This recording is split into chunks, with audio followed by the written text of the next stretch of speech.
The Adventures of Sherlock Holmes by Sir Arthur Conan Doyle. Adventure 10. The Adventure of the Noble Bachelor.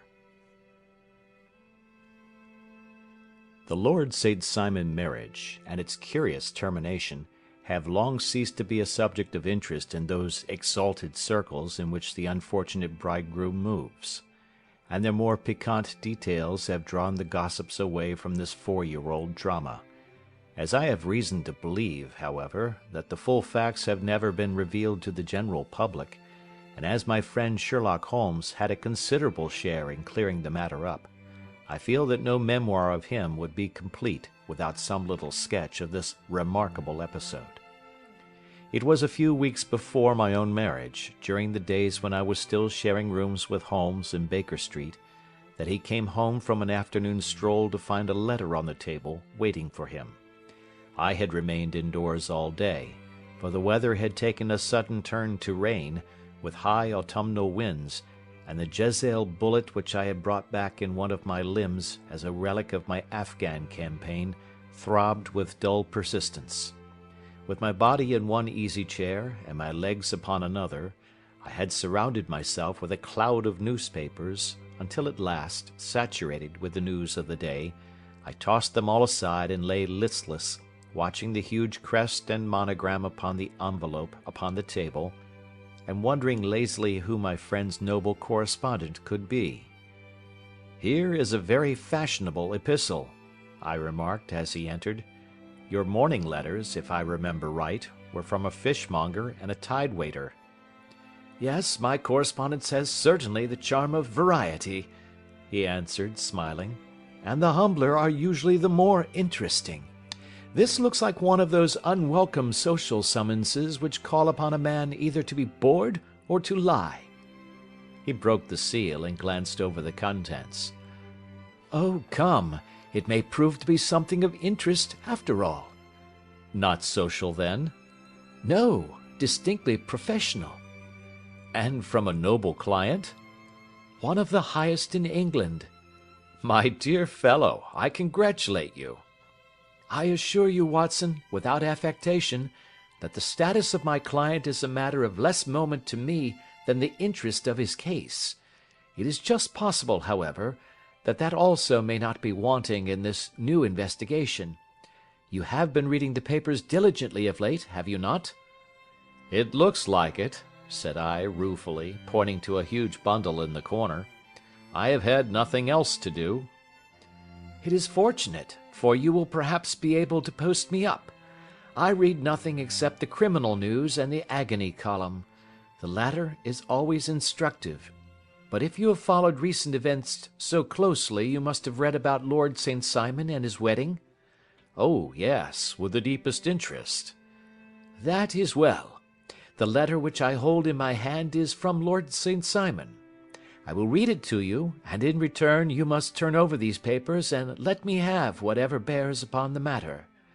This is what he says: "My dear Mr. Sherlock Holmes, Lord Backwater tells me that I may place implicit reliance upon your judgment and discretion. I have determined, therefore, to call upon you and to consult you in reference to the very painful event which has occurred in connection with my wedding. Mr. Lestrade, of Scotland Yard, is acting already in the matter, but he assures me that he sees no objection to your cooperation, and that he even thinks that it might be of some assistance. I will call at 4 o'clock in the afternoon, and should you have any other engagement at that time, I hope that you will postpone it, as this matter is of paramount importance. Yours faithfully, St. Simon." It is dated from Grosvenor Mansions, written with a quill pen, and the noble lord has had the misfortune to get a smear of ink upon the outer side of his right little finger," remarked Holmes as he folded up the epistle. "He says 4 o'clock. It is 3 now." "He will be here in an hour." "Then I have just time, with your assistance, to get clear upon the subject. Turn over those papers and arrange the extracts in their order of time, while I take a glance as to who our client is." He picked a red-covered volume from a line of books of reference beside the mantelpiece. "Here he is," said he, sitting down and flattening out upon his knee. "Lord Robert Walsingham de Vere St. Simon, second son of the Duke of Balmoral. Arms, azure, 3 caltrops in chief over a fess sable. Born in 1846. He's 41 years of age, which is mature for marriage. Was Under-Secretary for the Colonies in a late administration. The Duke, his father, was at one time Secretary for Foreign Affairs. They inherit Plantagenet blood by direct descent, and Tudor on the distaff side. Ha! Well, there is nothing very instructive in all this. I think that I must turn to you, Watson, for something more solid." "I have very little difficulty in finding what I want," said I, "for the facts are quite recent, and the matter struck me as remarkable. I feared to refer them to you, however, as I knew that you had an inquiry on hand and that you disliked the intrusion of other matters." "Oh, you mean the little problem of the Grosvenor Square furniture van. That is quite cleared up now, though indeed it was obvious from the first. Pray give me the results of your newspaper selections." "Here is the first notice which I can find. It is in the personal column of the Morning Post and dates, as you see, some weeks back. A marriage has been arranged, it says, and will, if rumour is correct, very shortly take place between Lord Robert St. Simon, second son of the Duke of Balmoral, and Miss Hattie Doran, the only daughter of Aloysius Doran, Esquire, of San Francisco, California, USA. That is all." "Terse and to the point," remarked Holmes, stretching his long thin legs towards the fire. "There was a paragraph amplifying this in one of the society papers of the same week. Ah, here it is. There will soon be a call for protection in the marriage market, for the present free trade principle appears to tell heavily against our home product. One by one the management of the noble houses of Great Britain is passing into the hands of our fair cousins from across the Atlantic. An important addition has been made during the last week to the list of the prizes which have been borne away by these charming invaders. Lord St. Simon, who has shown himself for over 20 years proof against the little god's arrows, has now definitely announced his approaching marriage with Miss Hattie Doran, the fascinating daughter of a California millionaire. Miss Doran, whose graceful figure and striking face attracted much attention at the Westbury House festivities, is an only child, and is currently reported that her dowry will run to considerably over the 6 figures, with expectancies for the future. As it is an open secret that the Duke of Balmoral has been compelled to sell his pictures within the last few years, and as Lord St. Simon has no property of his own save the small estate of Birchmoor, it is obvious that the Californian heiress is not the only gainer by an alliance which will enable her to make the easy and common transition from a Republican lady to a British peeress. "Anything else?" asked Holmes, yawning. "Oh, yes, plenty. Then there is another note in the Morning Post to say that the marriage would be an absolutely quiet one, that it would be at St. George's, Hanover Square, that only half a dozen intimate friends would be invited, and that the party would return to the furnished house at Lancaster Gate which has been taken by Mr. Aloysius Doran. 2 days later, that is, on Wednesday last, there is a curt announcement that the wedding had taken place, and that the honeymoon would be passed at Lord Backwater's place near Petersfield. Those are all the notices which appeared before the disappearance of the bride." "Before the what?" asked Holmes with a start. "The vanishing of the lady." "When did she vanish, then?" "At the wedding breakfast." "Indeed! This is more interesting than it promised to be. Quite dramatic, in fact." "Yes, it struck me as being a little out of the common." "They often vanish before the ceremony, and occasionally during the honeymoon, but I cannot call to mind anything quite so prompt as this. Pray let me have the details." "I warn you that they are very incomplete." "Perhaps we might make them less so."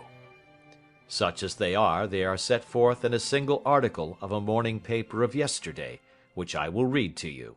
It is headed, "Singular Occurrence at a Fashionable Wedding."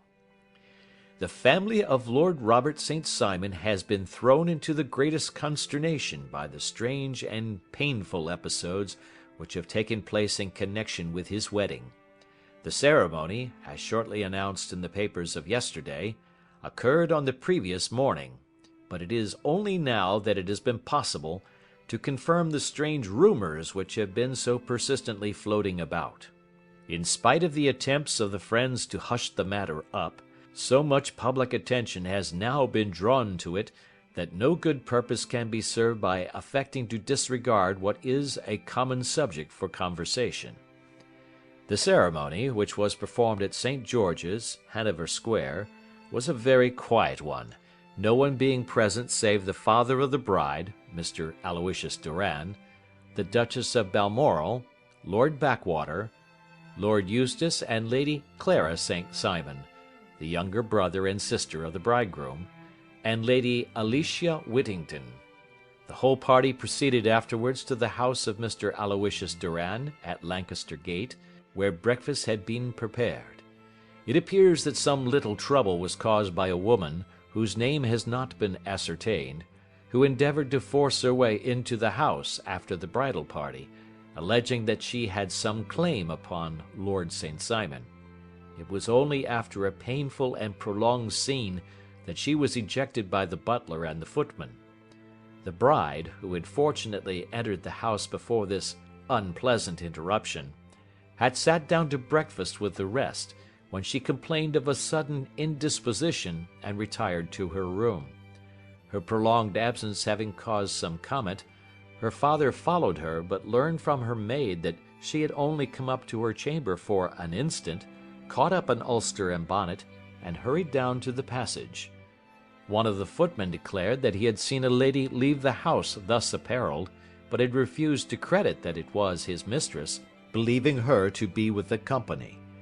On ascertaining that his daughter had disappeared, Mr. Aloysius Doran, in conjunction with the bridegroom, instantly put themselves in communication with the police, and very energetic inquiries are being made, which will probably result in a speedy clearing up of this very singular business. Up to a late hour last night, however, nothing had transpired as to the whereabouts of the missing lady. There are rumours of foul play in the matter, and it is said that the police have caused the arrest of the woman who had caused the original disturbance, in the belief that, from jealousy or some other motive, she may have been concerned in the strange disappearance of the bride. And is that all? Only one little item in another of the morning papers, but it is a suggestive one. And it is that Miss Flora Millar, the lady who had caused the disturbance, has actually been arrested. It appears that she was formerly a danseuse at the Allegro, and that she has known the bridegroom for some years. There are no further particulars, and the whole case is in your hands now, so far as it has been set forth in the public press. And an exceedingly interesting case it appears to be. I would not have missed it for worlds. But there is the ring at the bell, Watson, and as the clock makes it a few minutes after 4, I have no doubt that this will prove to be our noble client. Do not dream of going, Watson, for I very much prefer having a witness, if only as a check to my own memory.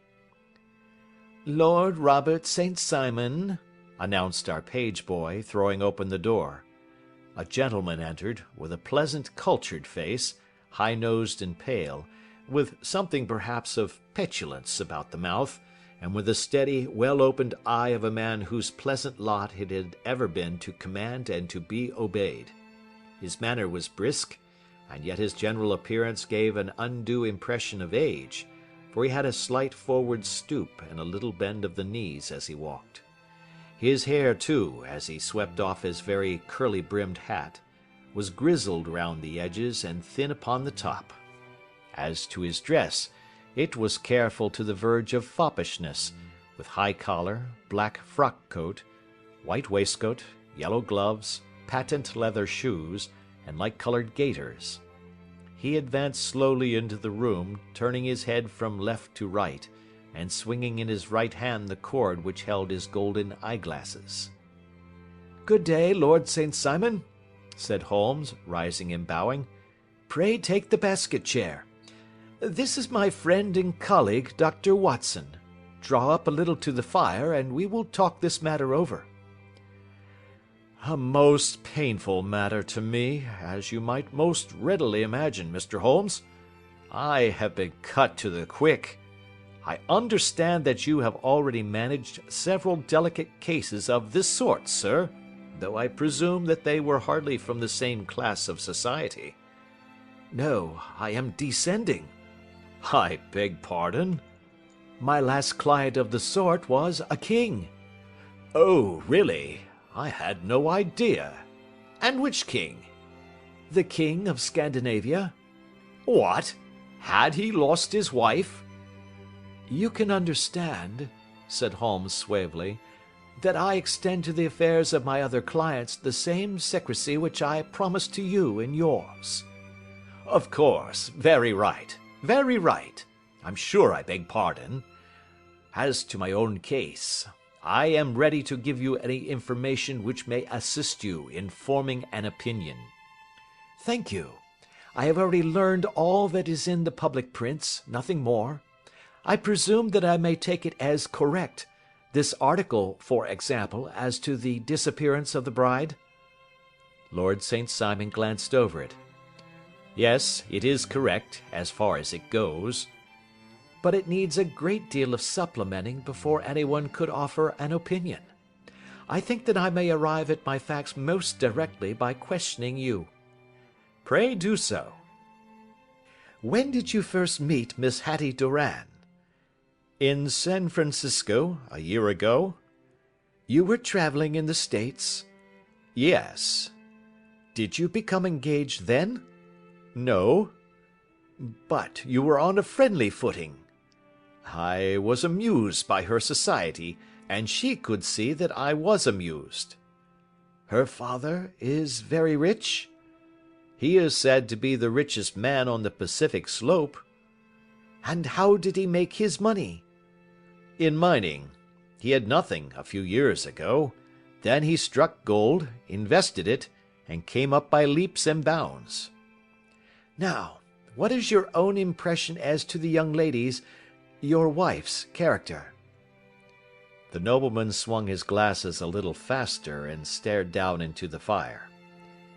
"You see, Mr. Holmes," said he, "my wife was 20 before her father became a rich man.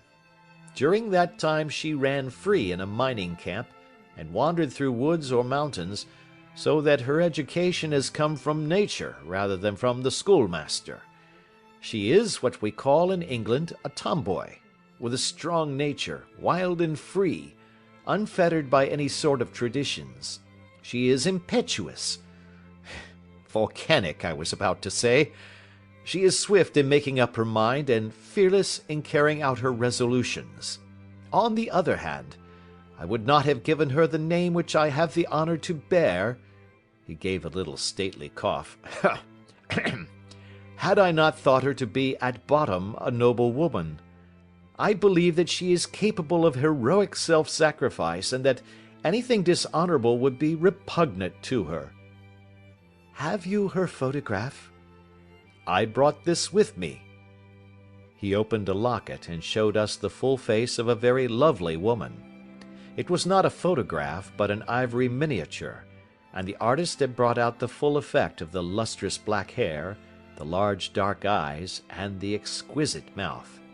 Holmes gazed long and earnestly at it. Then he closed the locket and handed it back to Lord St. Simon. "The young lady came to London, then, and you renewed your acquaintance?" "Yes, her father brought her over for this last London season. I met her several times, became engaged to her, and have now married her." "She brought, I understand, a considerable dowry?" "A fair dowry, not more than is usual in my family." "And this, of course, remains to you, since the marriage is a fait accompli?" I really have made no inquiries on the subject." "Very naturally not. Did you see Miss Doran on the day before the wedding?" "Yes." "Was she in good spirits?" "Never better. She kept talking of what we should do in our future lives." "Indeed, that is very interesting. And on the morning of the wedding?" "She was as bright as possible, at least until after the ceremony." "And did you observe any change in her then?" "Well, to tell the truth, I saw then the first signs that I had ever seen, that her temper was just a little sharp. The incident, however, was too trivial to relate, and can have no possible bearing upon the case." "Pray let us have it for all that." "Oh, it is childish. She dropped her bouquet as we went towards the vestry. She was passing the front pew at the time, and it fell over into the pew. There was a moment's delay, but the gentleman in the pew handed it up to her again, and it did not appear to be the worse for the fall. Yet when I spoke to her of the matter, she answered me abruptly, and in the carriage on our way home she seemed absurdly agitated over this trifling cause." "Indeed! You say that there was a gentleman in the pew. Some of the general public were present, then?" "Oh, yes. It is impossible to exclude them when the church is open." "This gentleman was not one of your wife's friends?" "No, no. I call him a gentleman by courtesy, but he was quite a common-looking person. I hardly noticed his appearance. But really I think that we are wandering rather far from the point." "Lady St. Simon, then, returned from the wedding in a less cheerful frame of mind than she had gone to it. What did she do on re-entering her father's house?" "I saw her in conversation with her maid." "And who is her maid?" "Alice is her name. She is an American and came from California with her." "A confidential servant?" "A little too much so. It seemed to me that her mistress allowed her to take great liberties. Still, of course, in America they look upon these things in a different way." "How long did she speak to this Alice?" "Oh, a few minutes. I had something else to think of." "You did not overhear what they said?" "Lady St. Simon said something about jumping a claim. She was accustomed to use slang of the kind. I have no idea what she meant." "American slang is very expressive sometimes. And what did your wife do when she finished speaking to her maid?" "She walked into the breakfast room." "On your arm?" "No, alone. She was very independent in little matters like that. Then, after we had sat down for 10 minutes or so, she rose hurriedly, muttered some words of apology, and left the room. She never came back." "But this maid, Alice, as I understand, deposes that she went to her room, covered her bride's dress with a long ulster, put on a bonnet, and went out." "Quite so. And she was afterwards seen walking into Hyde Park in company with Flora Millar, a woman who is now in custody, and who had already made a disturbance at Mr. Doran's house that morning." "Ah, yes. I should like a few particulars as to this young lady, and your relations to her." Lord St. Simon shrugged his shoulders and raised his eyebrows. "We have been on a friendly footing for some years. I may say on a very friendly footing. She used to be at the Allegro. I have not treated her ungenerously, and she had no just cause of complaint against me, but you know what women are, Mr. Holmes. Flora was a dear little thing, but exceedingly hot-headed and devotedly attached to me. She wrote me dreadful letters when she heard that I was about to be married, and, to tell the truth, the reason why I had the marriage celebrated so quietly was that I feared lest there might be a scandal in the church.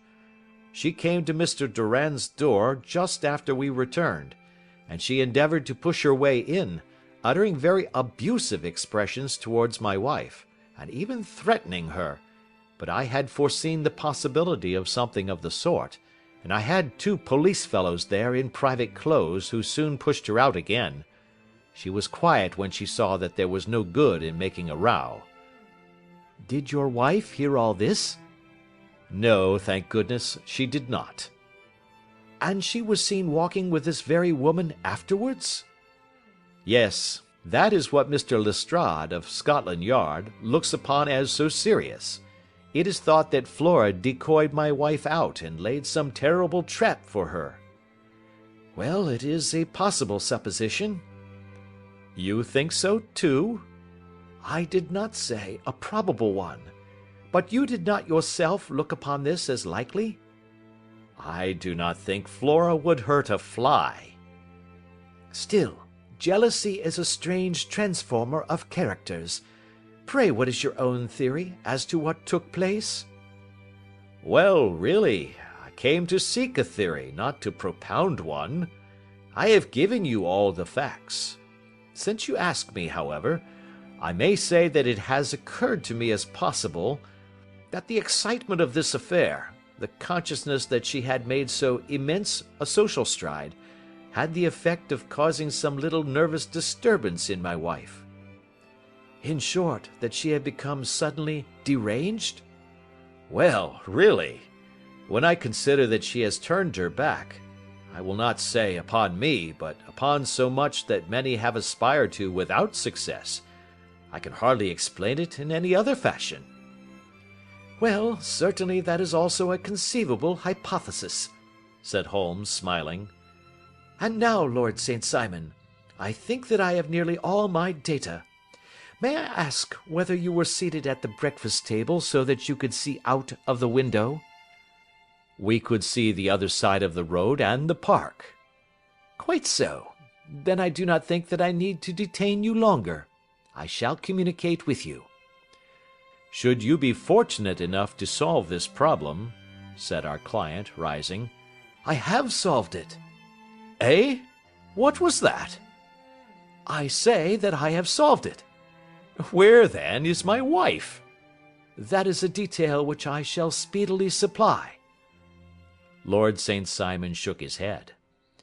"I am afraid that it will take wiser heads than yours or mine," he remarked, and bowing in a stately, old-fashioned manner, he departed. "It is very good of Lord St. Simon to honour my head by putting it on a level with his own," said Sherlock Holmes, laughing. "I think that I shall have a whisky and soda and a cigar after all this cross-questioning. I had formed my conclusions as to the case before our client came into the room." "My dear Holmes!" "I have notes of several similar cases, though none, as I remarked before, which were quite as prompt. My whole examination served to turn my conjecture into a certainty.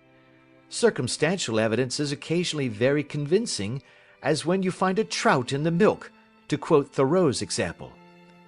"But I have heard all that you have heard." "Without, however, the knowledge of pre-existing cases which serves me so well. There was a parallel instance in Aberdeen some years back, and something on very much the same lines at Munich the year after the Franco-Prussian War. It is one of these cases. But hello, here is Lestrade. Good afternoon, Lestrade. You will find an extra tumbler upon the sideboard, and there are cigars in the box." The official detective was attired in a pea-jacket and cravat, which gave him a decidedly nautical appearance, and he carried a black canvas bag in his hand. With a short greeting he seated himself and lit the cigar which had been offered to him. "What's up, then?" asked Holmes, with a twinkle in his eye. "You look dissatisfied." "And I feel dissatisfied. It is this infernal St. Simon marriage case. I can make neither head nor tail of the business." "Really, you surprise me." "Who ever heard of such a mixed affair? Every clue seems to slip through my fingers. I have been at work upon it all day." "And very wet it seems to have made you," said Holmes, laying his hand upon the arm of the pea-jacket. "Yes, I have been dragging the Serpentine." "In heaven's name, what for?" "In search of the body of Lady St. Simon." Sherlock Holmes leaned back in his chair and laughed heartily. "Have you dragged the basin of Trafalgar Square fountain?" he asked. "Why? What do you mean?" "Because you have just as good a chance of finding this lady in the one as in the other." Lestrade shot an angry glance at my companion. "I suppose you know all about it," he snarled. "Well, I have only just heard the facts, but my mind is made up." "Oh, indeed. Then you think that the Serpentine plays no part in the matter?" "I think it very unlikely." "Then perhaps you will kindly explain how it is that we found this in it?" He opened his bag as he spoke, and tumbled onto the floor a wedding dress of watered silk, a pair of white satin shoes, and a bride's wreath and veil, all discolored and soaked in water. "There," said he, putting a new wedding ring upon the top of the pile, "there is a little nut for you to crack, Master Holmes." "Oh, indeed," said my friend, blowing blue rings into the air. "You dragged them from the Serpentine?" "No, they were found floating near the margin by a park keeper. They had been identified as her clothes, and it seemed to me that if the clothes were there, the body would not be far off." "By the same brilliant reasoning, every man's body is to be found in the neighbourhood of his wardrobe. And, pray, what did you hope to arrive at through this?" "At some evidence implicating Flora Millar in the disappearance." "I'm afraid that you will find it difficult." "Are you indeed, now?" cried Lestrade with some bitterness. "I am afraid, Holmes, that you are not very practical with your deductions and your inferences. You have made 2 blunders in as many minutes. This dress does implicate Miss Flora Millar." "And how?" "In the dress is a pocket. In the pocket is a card case. In the card case is a note. And here is the very note." He slapped it down upon the table in front of him. "Listen to this. 'You will see me when all is ready. Come at once. F.H.M.' Now, my theory all along has been that Lady St. Simon was decoyed away by Flora Millar, and that she, with confederates no doubt, was responsible for her disappearance. Here, signed with her initials, is the very note which was no doubt quietly slipped into her hand at the door, and which lured her within their reach." "Very good, Lestrade," said Holmes, laughing. "You really are very fine indeed. Let me see it." He took up the paper in a listless way, but his attention instantly became riveted, and he gave a little cry of satisfaction.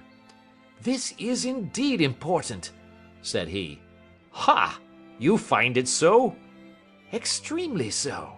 I congratulate you warmly."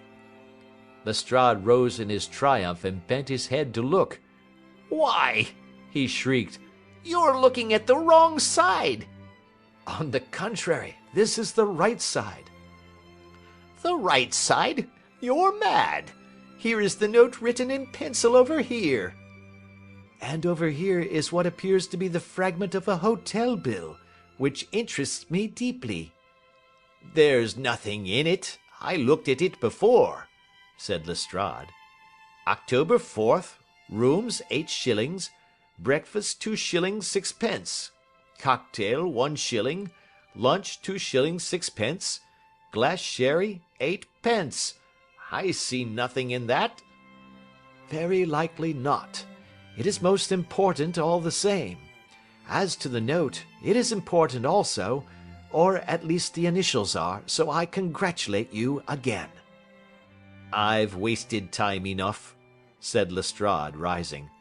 "I believe in hard work and not in sitting by the fire spinning fine theories. Good day, Mr. Holmes, and we shall see which gets to the bottom of the matter first." He gathered up the garments, thrust them into the bag, and made for the door. "Just one hint to you, Lestrade," drawled Holmes before his rival vanished. "I will tell you the true solution of the matter. Lady St. Simon is a myth. There is not, and there never has been, any such person." Lestrade looked sadly at my companion. Then he turned to me, tapped his forehead 3 times, shook his head solemnly, and hurried away. He had hardly shut the door behind him when Holmes rose to put on his overcoat. "There is something in what the fellow says about outdoor work," he remarked.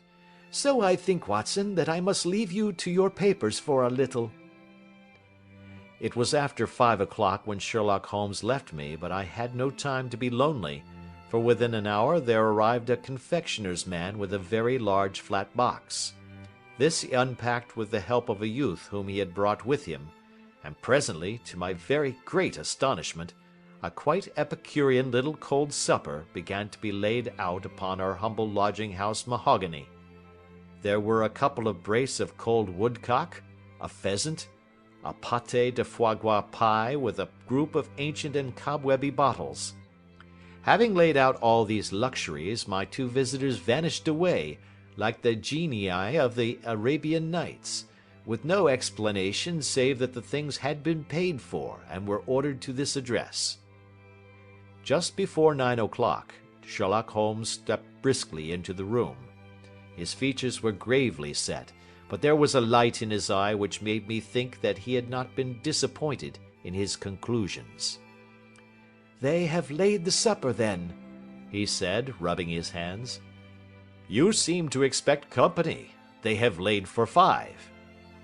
"Yes, I fancy we may have some company dropping in," said he. "I am surprised that Lord St. Simon has not already arrived. Ha! I fancy that I hear his step now upon the stairs." It was indeed our visitor of the afternoon who came bustling in, dangling his glasses more vigorously than ever, and with a very perturbed expression upon his aristocratic features. "My messenger reached you, then?" asked Holmes. "Yes, and I confess that the contents startled me beyond measure. Have you good authority for what you say?" "The best possible." Lord St. Simon sank into a chair and passed his hand over his forehead. "What will the Duke say," he murmured, "when he hears that one of the family has been subjected to such humiliation?" "It is the purest accident. I cannot allow that there is any humiliation." "Ah, you look on these things from another standpoint." "I fail to see that anyone is to blame. I can hardly see how the lady could have acted otherwise, though her abrupt method of doing it was undoubtedly to be regretted. Having no mother, she had no one to advise her at such a crisis." "It was a slight, sir, a public slight," said Lord St. Simon, tapping his fingers upon the table. "You must make allowance for this poor girl, placed in so unprecedented a position." "I will make no allowance. I am very angry indeed, and I have been shamefully used." "I think that I heard a ring," said Holmes. "Yes, there are steps on the landing. If I cannot persuade you to take a lenient view of the matter, Lord St. Simon, I have brought an advocate here who may be more successful." He opened the door and ushered in a lady and gentleman. "Lord St. Simon," said he, "allow me to introduce you to Mr. and Mrs. Francis Hay Moulton. The lady, I think, you have already met." At the sight of these newcomers, our client had sprung from his seat and stood very erect, with his eyes cast down and his hand thrust into the breast of his frock-coat, a picture of offended dignity. The lady had taken a quick step forward and had held out her hand to him, but he still refused to raise his eyes. It was as well for his resolution, perhaps, for her pleading face was one which it was hard to resist. "You're angry, Robert," said she. "Well, I guess you have every cause to be." "Pray make no apology to me," said Lord St. Simon bitterly. "Oh, yes, I know that I have treated you real bad and that I should have spoken to you before I went, but I was kind of rattled, and from the time when I saw Frank here again, I just didn't know what I was doing or saying. I only wonder I didn't fall down and do a faint right there before the altar. Perhaps, Mrs. Moulton, you would like my friend and me to leave the room while you explain this matter?" "If I may give an opinion," remarked the strange gentleman, We've just had a little too much secrecy over this business already. For my part, I should like all Europe and America to hear the rights of it." He was a small, wiry, sunburnt man, clean-shaven, with a sharp face and alert manner. "Then I'll tell our story right away," said the lady. "Frank here and I met in '84, in McQuire's camp near the Rockies, where Pa was working a claim. We were engaged to each other, Frank and I, but then one day Father struck a rich pocket and made a pile, while poor Frank here had a claim that petered out and came to nothing. The richer Pa grew, the poorer was Frank, so at last Pa wouldn't hear of our engagement lasting any longer, and he took me away to Frisco. Frank wouldn't throw up his hand, though, so he followed me there, and he saw me without Pa knowing anything about it. It would only have made him mad to know, so we just fixed it all up for ourselves. Frank said that he would go and make his pile too, and never come back to claim me until he had as much as Pa. So then I promised to wait for him to the end of time, and pledged myself not to marry anyone else while he lived. 'Why shouldn't we be married right away then?' said he, 'and then I will feel sure of you, and I won't claim to be your husband until I come back.' Well, we talked it over, and he had fixed it all up so nicely, with a clergyman all ready and waiting, that we just did it right there, and then Frank went off to seek his fortune, and I went back to Pa. The next I heard of Frank was that he was in Montana, and then he went prospecting in Arizona, and then I heard of him from New Mexico. After that came a long newspaper story about how a miners' camp had been attacked by Apache Indians, and there was my Frank's name among the killed. I fainted dead away, and I was very sick for months after. Pa thought I had a decline and took me to half the doctors in Frisco. Not a word of news came for a year and more, so that I never doubted that Frank was really dead. Then Lord St. Simon came to Frisco, and we came to London, and a marriage was arranged, and Pa was very pleased, but I felt all the time that no man on this earth would ever take the place in my heart that had been given to my poor Frank. Still, if I had married Lord St. Simon, of course I'd have done my duty by him. We can't command our love, but we can our actions. I went to the altar with him with the intention to make him just as good a wife as it was in me to be. But you may imagine what I felt when, just as I came to the altar rails, I glanced back and saw Frank standing and looking at me out of the first pew. I thought it was his ghost at first, but when I looked again, there he was still, with a kind of question in his eyes, as if to ask me whether I was glad or sorry to see him. I wonder I didn't drop. I know that everything was turning round, and the words of the clergyman were just like the buzz of a bee in my ear. I didn't know what to do. Should I stop the service and make a scene in the church? I glanced at him again, and he seemed to know what I was thinking, for he raised his finger to his lips to tell me to be still. Then I saw him scribble on a piece of paper, and I knew that he was writing me a note. As I passed his pew on the way out, I dropped my bouquet over to him, and he slipped the note into my hand when he returned me the flowers. It was only a line asking me to join him when he made the sign to me to do so. Of course, I never doubted for a moment that my first duty was now to him, and I determined to do just whatever he might direct. When I got back, I told my maid, who had known him in California and had always been his friend. I ordered her to say nothing but to get a few things packed and my ulster ready. I know I ought to have spoken to Lord St. Simon, but it was dreadful hard before his mother and all those great people. I just made up my mind to run away and explain afterwards. I hadn't been at the table 10 minutes before I saw Frank out of the window at the other side of the road. He beckoned to me and then began walking into the park. I slipped out, put on my things, and followed him. Some woman came talking something or other about Lord St. Simon to me. Seemed to me from the little I heard as if he had a little secret of his own before marriage also. But I managed to get away from her and soon overtook Frank. We got into a cab together, and away we drove to some lodgings he had taken in Gordon Square, and that was my true wedding after all those years of waiting. Frank had been a prisoner among the Apaches, had escaped, come on to Frisco, found that I had given him up for dead and had gone to England, followed me there, and had come upon me at last on the very morning of my second wedding." "I saw it in a paper," explained the American. "It gave the name in the church, but not where the lady lived." Then we had a talk as to what we should do, and Frank was all for openness. But I was so ashamed of it all that I felt as if I should like to vanish away and never see any of them again. Just sending a line to Pa, perhaps, to show him that I was alive.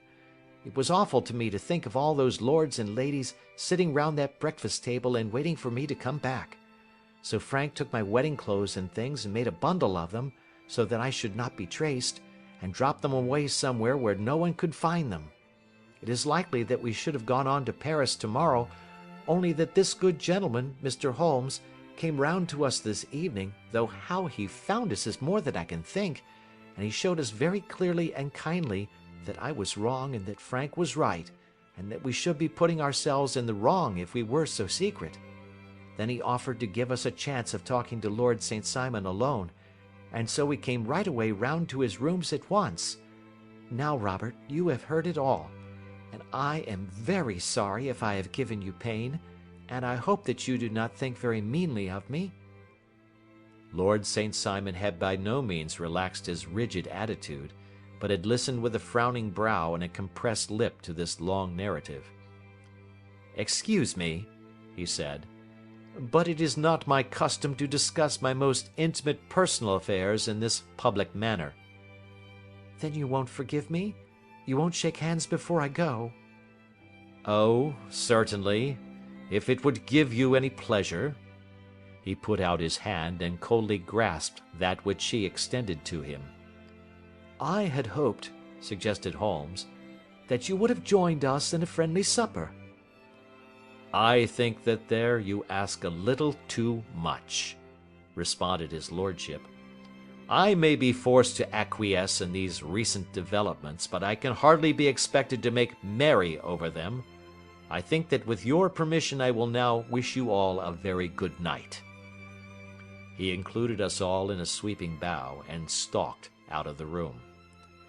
"Then I trust that you at least will honor me with your company," said Sherlock Holmes.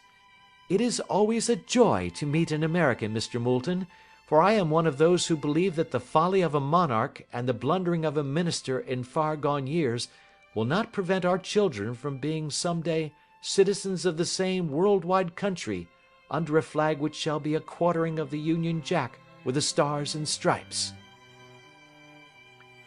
"The case has been an interesting one," remarked Holmes when our visitors had left us, "because it serves to show very clearly how simple the explanation may be of an affair which at first sight seems to be almost inexplicable. Nothing could be more natural than the sequence of events as narrated by this lady, and nothing stranger than the result when viewed, for instance, by Mr. Lestrade of Scotland Yard." "You were not yourself at fault at all, then?" "From the first, two facts were very obvious to me. The one, that the lady had been quite willing to undergo the wedding ceremony. The other, that she had repented of it within a few minutes of returning home. Obviously something had occurred during the morning, then, to cause her to change her mind. What could that something be? She could not have spoken to anyone when she was out, for she had been in the company of the bridegroom. Had she seen someone then? If she had, it must be someone from America, because she had spent so short a time in this country that she could hardly have allowed anyone to acquire so deep an influence over her that the mere sight of him would induce her to change her plans so completely. You see, we have already arrived, by a process of exclusion, at the idea that she might have seen an American. Then who could this American be, and why should he possess so much influence over her? It might be a lover. It might be a husband. Her young womanhood had, I knew, been spent in rough scenes and under strange conditions. So far I had got before I ever heard Lord St. Simon's narrative. When he told us of a man in a pew, of the change in the bride's manner, of so transparent a device for obtaining a note as the dropping of a bouquet, of her resort to her confidential maid, and of her very significant allusion to claim-jumping, which in miners' parlance means taking possession of that which another person has a prior claim to. The whole situation became absolutely clear. She had gone off with a man, and the man was either a lover or a previous husband, the chances being in favor of the latter. And how in the world did you find them? It might have been difficult, but friend Lestrade held information in his hands the value of which he did not himself know. The initials were, of course, of the highest importance, but more valuable still was it to know that within a week he had settled his bill at one of the most select London hotels. How did you deduce the select? By the select prices. 8 shillings for a bed and 8 pence for a glass of sherry pointed to one of the most expensive hotels. There are not many in London which charge at that rate. In the second one which I visited in Northumberland Avenue, I learned by an inspection of the book that Francis H. Moulton, an American gentleman, had left only the day before, and on looking over the entries against him, I came upon the very items which I had seen in the duplicate bill. His letters were to be forwarded to 226 Gordon Square, so thither I travelled, and being fortunate enough to find the loving couple at home, I ventured to give them some paternal advice, and to point out to them that it would be better in every way that they should make their position a little clearer both to the general public and to Lord St. Simon in particular. I invited them to meet him here, and, as you see, I made him keep the appointment. But with no very good result, I remarked. His conduct was certainly not very gracious. Ah, Watson, said Holmes, smiling, perhaps you would not be very gracious either, if, after all the trouble of wooing and wedding, you found yourself deprived in an instant of wife and of fortune. I think that we may judge Lord St. Simon very mercifully, and thank our stars that we are never likely to find ourselves in the same position.